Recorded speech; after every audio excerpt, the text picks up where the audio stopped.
반갑습니다. 오늘은 신명기 22장의 말씀을 통해서 이웃을 사랑하는 방법이라는 제목으로 말씀을 증거하겠습니다. 여러분 오늘 투표하셨어요? 예. 정말 중요한 날이죠. 하나님께서 꼭 필요하신 분을 하나님께서 세우셨으면 좋겠고, 또 민족을 위해서 우리 대표 기도로 함께 기도해 주셨는데, 나라와 민족을 꼭 위해서 많이 기도가 필요한 때입니다. 자꾸 양분화되고 서로 이렇게 싸우는 이 모습들이 우리가 기도가 필요한 것인 줄 믿습니다. 꼭 민족을 위해서 기도해 주시고, 오늘은 신명기 22장의 말씀을 통해서 이웃을 사랑하는 방법이라는 제목인데요. 오늘 보면 신명기는요, 하나님의 종 모세가 가나안 땅으로 들어가기 전 모압 평지에서 이스라엘 백성들에게 2세대죠. 2세대, 두 번째 세대의 이스라엘 백성들에게 가나안 땅에 들어가면 너희들이 하나님의 율법을 어떻게 지켜야 되는지 율법을 재선언하는 설교의 이야기입니다. 그러면서 모세가 강조하고 있는 것이 하나 있어요. 그것이 무엇이냐면, 가나안 땅에 들어가거든 율법을 아는 것도 중요한데 율법을 순종해야 한다라고 강조하고 있는 것이 신명기의 핵심의 내용이에요. 그러니까 율법을 아는 것 이상 순종해라, 여호와의 말씀에 순종할 것을 당부하고 있는 것인데, 특히 22장의 이 내용은 이웃과 이웃 사이에서 벌어지는 내용들에 대해서 어떻게 하면 이웃을 사랑하는지의 방법에 대하여 쭉 설명해 주고 있어요. 그 중에서 오늘은 짧게 1절에서 4절 내용만을 가지고 어떻게 하면 이웃을 사랑하는지에 대한 말씀을 함께 나누도록 하겠습니다. 1절 말씀을 같이 한번 읽어볼까요? 1절입니다. 시작. 내 형제의 소나 양이 길을 잃거든 그것을 보거든 못 본 채 하지 말고 너는 반드시 그것들을 끌어다가 내 형제에게 돌릴 것이요. 여러분 1절에서 제가 질문 하나 던져보겠습니다. 주어가 무엇입니까? 내 형제가 주어입니까? 아니면 내 형제의 양이나 소가 주어입니까? 후자죠. 여러분 제가 하는 말 따라오시겠어요? 여러분 국어 쉽죠? 내 형제가 주어가 아니라 내 형제의 양과 소가, 이게 주어예요. 그러니까 양과 소가, 이웃집의 양과 소가 길을 잃어서, 주인을 잃어서 방황하고 있는 것을 이웃 사람이 보거든, 이런 뜻이란 말이에요. 어떻게 해라? 반드시 주인을 찾아주는 것이 이웃 사랑하는 방법이래요. 하나님이 우리에게 이웃을 사랑해라 라고 하고 막연하게 요구하는 게 아니라, 형제 자매의 잃어버린 양과 소를 내가 못 본 척 하는 것이 아니라 직접 찾아주는 것이 이웃 사랑을 하는 방법임을 우리에게 이야기하고 있는 거예요. 여러분 중요한 얘기예요. 이웃을 사랑하는 거는요, 마음으로 퉁치는 게 아니에요. 반드시 이웃의 것들을 존중해주고 되찾아주는 것이 이웃을 사랑하는 방법이에요. 우리는 자꾸 시치미를 뗍니다. 내게 아닌데도 내 것이라고 시치미를 떼요. 여러분 시치미를 떼다라는 것을 사전을 찾아보게 되면 어떤 뜻이냐면 이렇게 되어 있어요. 제가 한번 찾아왔는데, 시치미란 무엇이냐? 자기가 한 일을 하지 않았다라고 잡아 떼는 것을 시치미라고 이렇게 얘기를 한단 말이죠. 그런데 원래 이 시치미라는 단어가 유래를 여러분 아십니까? 유래 아십니까? 시치미의 원래 유래? 우리나라의 선조들이 옛날에는 매 사냥을 많이 했대요. 매를 가지고 사냥하는 건데, 매 사냥을 많이 했는데, 여러분 이 매를 한 마리를 잡아서 이게 자기가 매 사냥을 할 만큼 길을 들일 시간이 되게 오랫동안 길을 들여야, 훈련을 해야 매 사냥에 나갈 수 있는 매가 된대요. 그러니까 함께 동고동락을 하면서 먹고 살면서 적어도 3년 정도 훈련을 해야 매를 데리고 매 사냥을 할 수 있는 관계가 되어진다라고 얘기하는 겁니다. 자, 그렇다고 3년 동안 이렇게 훈련을 했다고 해서 매가 주인을 알아볼까요? 못 알아볼까요? 매는 주인을 못 알아본대요. 그러니까 매는 절대 길들일 수 없는 동물이래요. 다만 매를 이제 쇠뇌하는 거죠. 먹잇감을 가지고 길들이는 것밖에 없어요. 매를 잡으면, 꿩을 잡으면은 꿩 대신 닭을 주면서 매를 이렇게 꿩을 딱 빼앗는 것이죠. 그래서 꿩 대신 닭이라는 표현도 거기서 나왔죠. 그런데 이렇게 주인을 알아보지 못하는 특성 때문에 매를 잡아서 길리운 주인은 매 꼬리에다가 시치미라는 이름표를 붙여 놓는데요. 그러니까 매의 꼬리에는 시치미의 이름표가 붙어져 있어요. 시치미는 이름표고 거기에다가 이름을 적어 놓고 이 매의 주인이 누구인지를 알려주는 것이죠. 그런데 매를 사냥을 해보면 알겠지만 매와 함께 같이 가서 잡는 게 아니라 매는 날려보내고 매가 날아가서 꿩을 잡기 때문에 이 매 주인은 꿩을 잡은 장소까지 찾아가야 되는 거예요. 그럼 못 찾으면 1시간도 걸릴 수 있겠죠? 그 사이에 이웃 사람이 지나가다가 매가 꿩을 잡은 것을 보고 시치미를 떼고 그 매를 자기 매라고 우길 때가 있대요. 아니 이거 내 매인데? 라고 하면서 시치미를 떼는 그러한 현상들이 거기에서 유래되었다라고 얘기하는 거예요. 여러분, 이 이야기가 왜 나왔습니까? 내 거 아닌 것을 시치미 떼고 내 거라고 주장하는 것에서 나온 거죠. 성경은요 우리에게 뭘 얘기하느냐? 시치미를 떼지 말래요. 원래 주인에게 찾아주래요. 시치미의 주인이 누구인지를 알고 찾아주는 것이 이웃을 사랑하는 방법임을 우리에게 성경은 요구하고 있어요. 야, 이런 것까지 요구하죠, 성경이. 그래야 돼요. 여러분, 우리는 남의 것을 많이 가져갈 때가 많아요. 시치미를 뗄 때가 많아요. 그러나 여러분, 그렇지 말기를 축복합니다. 다 주인이 있어요. 주인을 도로 찾아주는 것이 중요해요. 근데 더 중요한, 간과하기가 쉬운 것이 하나 있는데, 여러분, 형제의 양과 소가 길을 잃은 것을 보고도 모른 척하면 죄일까요? 죄가 아닐까요? 죄래요. 이건 제 얘기가 아니에요. 율법의 1절 말씀에 규정으로 모른 척하지 말래요. 못 본 척하지 말래요. 주인을 찾아주래요. 이것은 하나님께서 백성들에게 요구하는 명령이에요. 그러니까 모른 척해도 성경은 우리에게 뭘 얘기하느냐? 그것을 죄라고 규정하고 있어요. 여러분, 세상의 법은요 죄를 짓지 않으면 죄라고 말하지 않아요. 악의 규정을 죄를 지어야만 악이라고 규정해요. 그런데 성경에서 말하고 있는 이 악은요 선을 알고도 행하지 않으면 악이라고 규정하고 있어요. 전혀 달라요. 그러니까 세상의 법은 선을 행하도록 하는 법이 아니라 악을 짓지 않도록 금지하는 법이에요. 그러나 성경에서 말하고 있는 하나님의 법은 그게 아니에요. 선을 행하도록 하는 법이 하나님이 우리에게 주신 법이에요.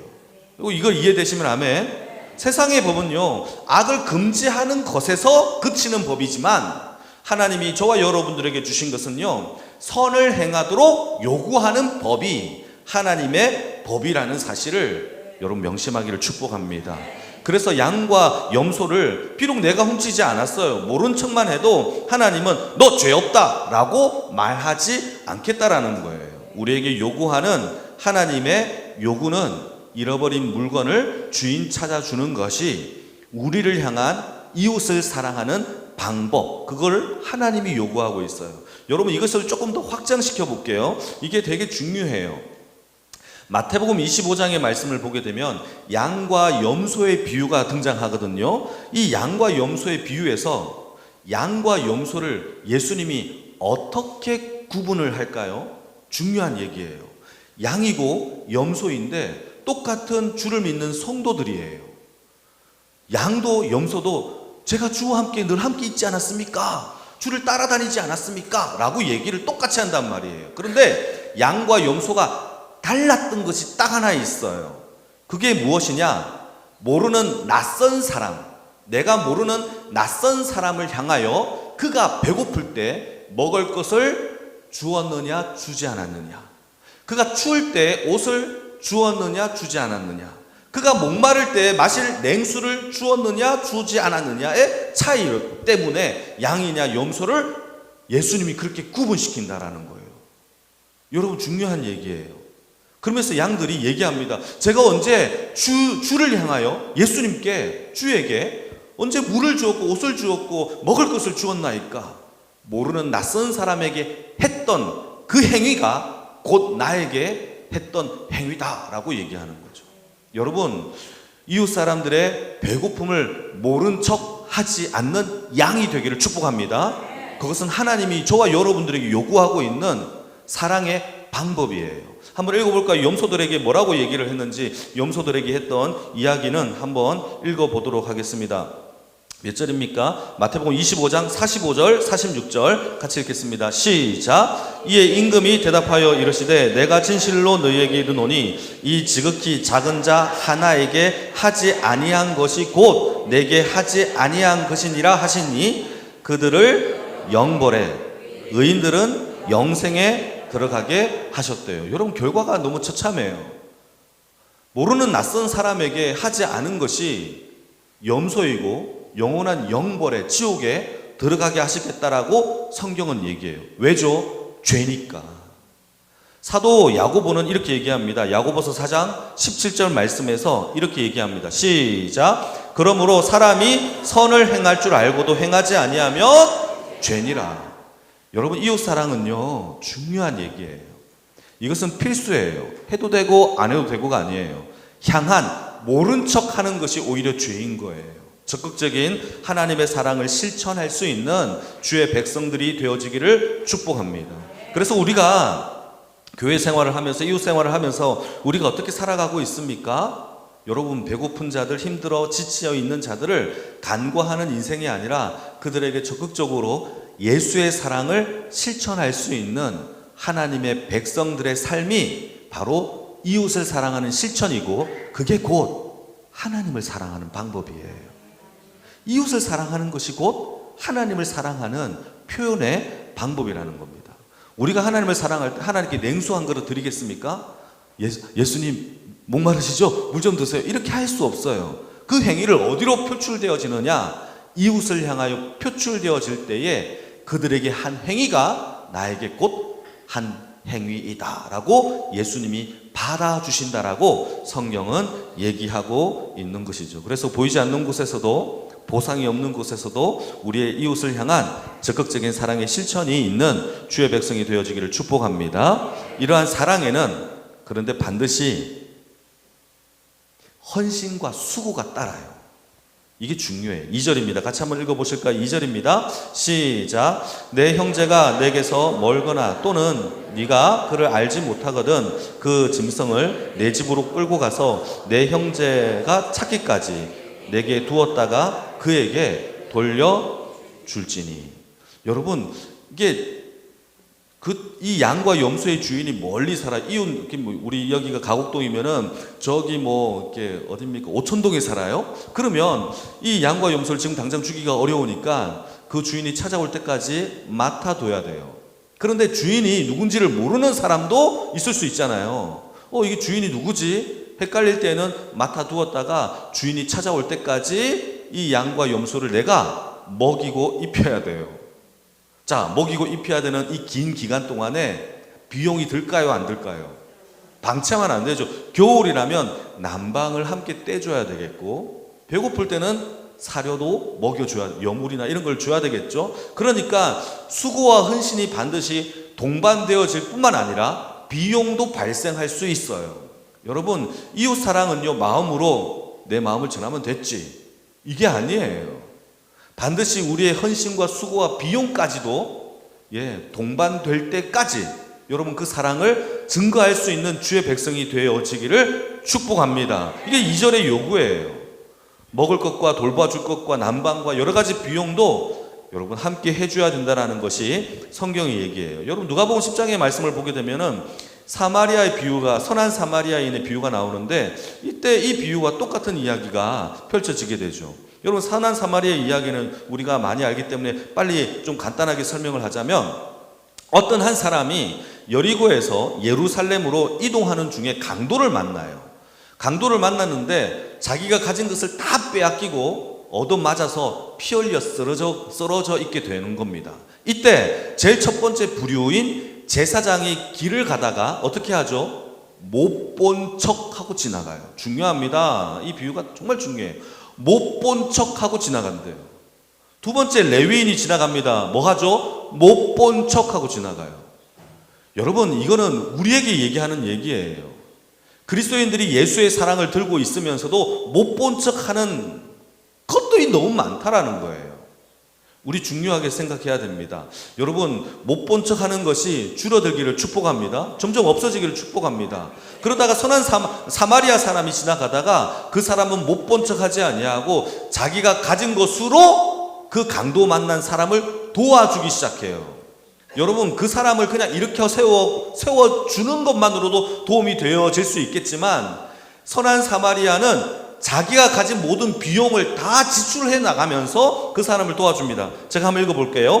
그의 상처에 포도주를 부었대요. 포도주를 부었대요. 소독해 준 거죠. 두 번째, 상처를 싸매어진 후에 자기 나귀에 태워 가까운 주막으로 데리고 가 주인에게 두 데나리온은 2일치 1당입니다.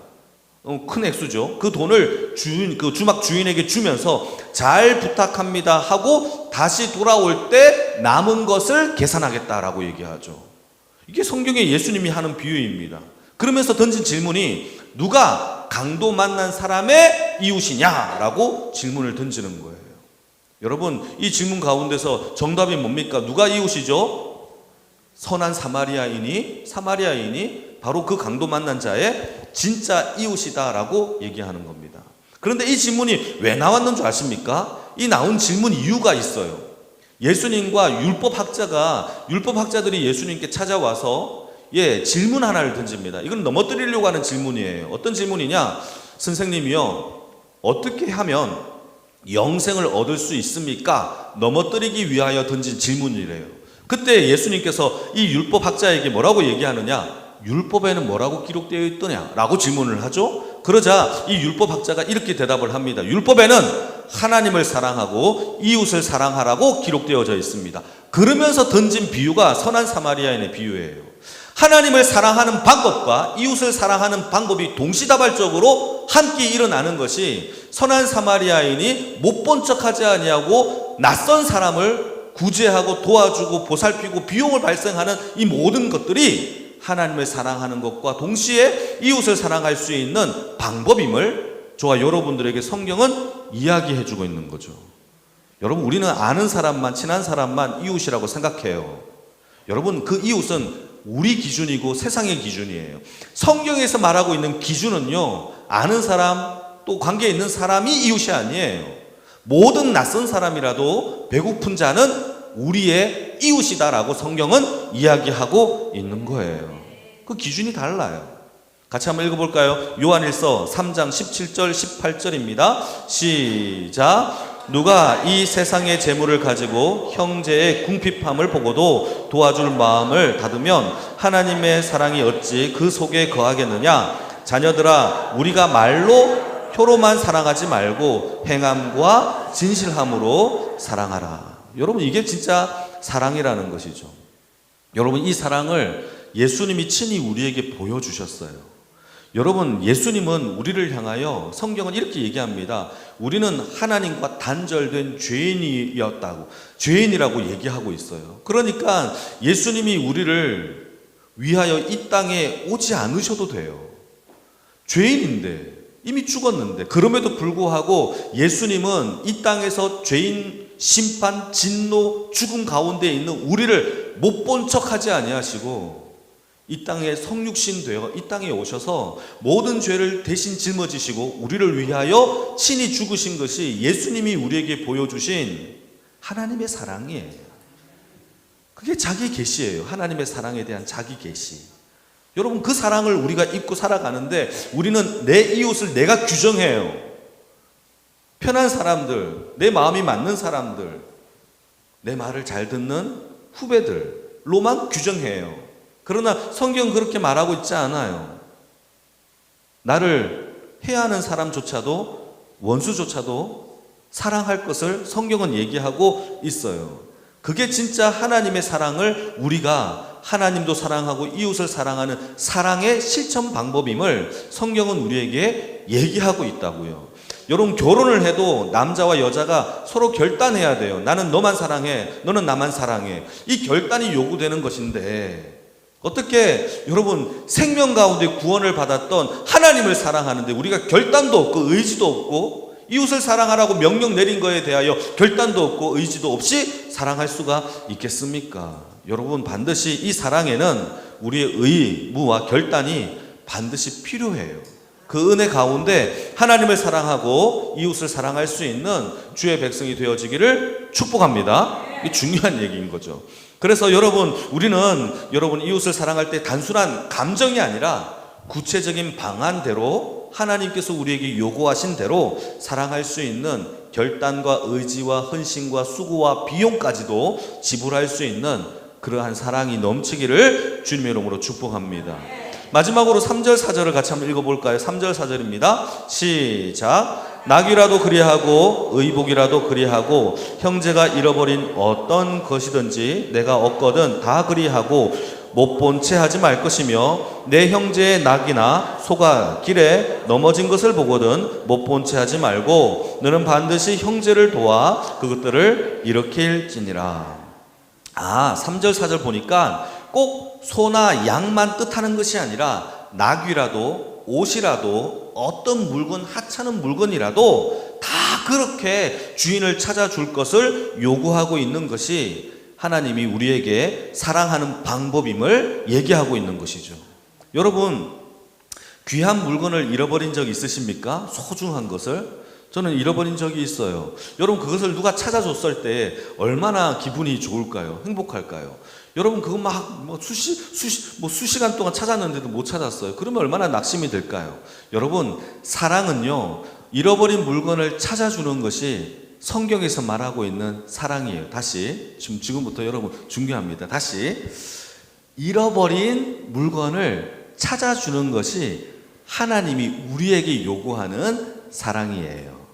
이게 바로 3절 4절의 얘기입니다. 무슨 물건? 잃어버린 물건을 도로 찾아주는 거예요. 여러분, 제가 서울에서 사역을 하면서 청년부를 오랫동안 섬겼는데요. 청년부를 섬기면서 봄학기가 되면은 캠퍼스 신방을 항상 떠나요. 캠퍼스 신방을 한 달 내내 해요. 학생들이 많고 또 전국에 각지에 흩어져 있잖아요. 그래서 가장 가까운 대학교부터 서울대도 가고 연세대, 고려대, 이화여대도 가고 뿐만 아니라 수원에 있는 아주대학교도 가고 여러분 막 갑니다. 전북대도 간 적이 있었어요, 예전에. 뿐만 아니라 포항에 있는 한동대학교도 간 적이 있고 부산에 있는 데도 갔습니다. 부산에 때는 비행기 타고 가서 신방하고 갔다 오는 것이죠. 여러분, 제가 신방을 하면서 깜짝 놀랐던 한 사건이 하나 있었어요. 그 사건은 포항에 있는 한동대학교에 갔을 때 사건이 벌어졌어요. 여러분, 제가 혼자 간 게 아니라 우리 리더들과 스태프들하고 같이 갔어요. 한 3-4명끼리 같이 가서, 포항이 멀잖아요. 서울에서 포항까지가. 아침 일찍 출발을 해서 점심때 맞춰서 학생을 만나 점심을 사주고 책도 한 권 사주고 격려도 해주고 돌아오는 코스였거든요.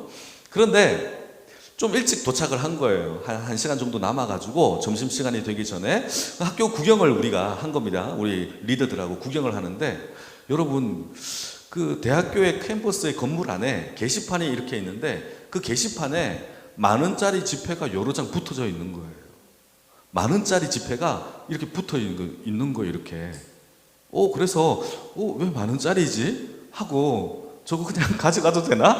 라는 호기심에 제가 가서 10,000원짜리를 봤는데 거기에 포스트잇이 하나 붙어져 있어요. 그 포스트잇에 이렇게 적혀져 있어요. 몇 날, 몇 시, 언제 그 자리에서 돈을 잃어버리신 분들은 찾아가 주시기 바랍니다. 당신의 마음속에 예수님의 향기가 가득하기를 축복합니다. 이렇게 적어놓은 거예요, 이게. 그리고 주인 찾아가라고. 여러분 별로 안 놀라시는데요? 저는 깜짝 놀랐어요. 이런 학교가 다 있지? 땅에 떨어진 10,000원을 누군가가 줍고 주인 찾아주기 위하여 게시판에다 그걸 그게 한두 개가 아니에요. 다른 건물에 가니까 지갑이 붙어져 있어요. 민증도 붙어져 있고요. 그런 게 막 있어요. 와, 이 학교는 정말 대단하다. 저는 학교 다니면서 단 한 번도, 제가 다닌 학교에는 그런 게 붙어져 있는 적이 한 번도 없었거든요. 반대로 붙어져 있죠. 물건 잃어버렸는데 주인 빨리 찾아주시오. 이렇게 붙어져 있는 거는 봤단 말이죠. 여러분, 제가 그걸 보면서 이게 그리스도인들이 다니는 학교이구나 라는 생각이 들었고, 한동대학교를 다시 한번 보게 되었던 그런 계기가 되었습니다. 여러분, 제가 이 이야기를 하는 이유가 있습니다. 여러분, 우리에게도 적용을 한번 해볼게요. 한 가지 질문 던져볼게요. 하나님이 잃어버린 것이 있을까요? 하나님에게 혹시 잃어버린 것이 혹시 있을까요? 잃어버린 영혼이죠. 이 땅에 하나님을 믿지 아니하는 세상 가운데 방황하고 있는 영혼들이 하나님이 잃어버린 양들이에요. 여러분, 그 양을 보고 못 본 척 하지 말라라는 거예요. 그게 우리에게 향한 하나님의 요구라는 거예요. 조금 이해가 되시면 아멘? 그 얘기하려고 하는 거예요. 여러분, 이 땅에 주를 믿지 아니하고 믿었다가 방황하는 그런 수많은 양과 염소들에게 우리가 못 본 척 하지 않고 주인을 도로 찾아주며 그에게 너의 주인이 누구인지를 알려주는 것이 하나님을 사랑하는 방법이고 이웃을 사랑하는 진짜 방법임을 성경은 우리에게 요구하고 있다라는 사실입니다. 하나님 사랑하십니까? 그렇다면 하나님이 잃어버린 한 영혼을 위하여 우리가 찾아가 다가가 그에게 하나님의 사랑을 증거하는 것이 우리가 하나님을 사랑하고 이웃을 사랑할 수 있는 진정한 방법임을 여러분, 우리가 믿고 실천하기를 주님의 이름으로 축복합니다. 그래서 예수님은 특이한 비유를 하나 하세요. 어떤 비유냐? 잃어버린 한 마리 양의 비유를 얘기하세요. 그런데 좀 독특한 것은 99마리를 내비두고 한 마리를 위하여 찾아간다라는 거예요. 여러분, 그게 이해가 되십니까? 그런데 이해가 되죠. 왜냐? 하나님은 잃어버린 한 마리의 양을 얼마나 사랑하는지를, 얼마나 되찾고 싶어 하는지를 성경이 우리에게 99마리를 하찮게 여겨서가 아니라 그거보다 더 큰 사랑의 요구함과 이웃을 향한 사랑과 하나님에 대한 사랑을, 그 잃어버린 양을 찾는 것으로 우리가 그 사랑을 하나님께 돌려드릴 수 있는 것을 설명하고 있기 때문입니다. 여러분, 중요한 얘기죠. 그래서 여러분, 99마리가 하찮은 것이 아니에요. 한 마리의 영혼이 주께 돌아오는 것이 여러분, 하늘에서는 가장 큰 기쁨이요, 하나님은 가장 큰 즐거움으로 우리를 함께 대하시겠다라고 성경은 얘기하고 있는 겁니다. 오늘 본문을 통하여서 하나님을 사랑하는 것과 이웃을 사랑하는 것은 여러분, 다른 것에 어려운 게 있지 않아요. 감정으로만 하는 것이 있지 않아요. 여러분, 그 사랑에 동참할 수 있는 이웃 사랑과 하나님의 사랑에 여러분, 한 잃어버린 영혼을 찾고 그 영혼을 위하여 주의 사랑을 증거하며 우리의 사랑을 통하여 하나님께 영광을 돌려드릴 수 있는 영광의 모든 식구와 권속들이 다 되어지기를 주님의 이름으로 축복합니다. 우리 같이 한번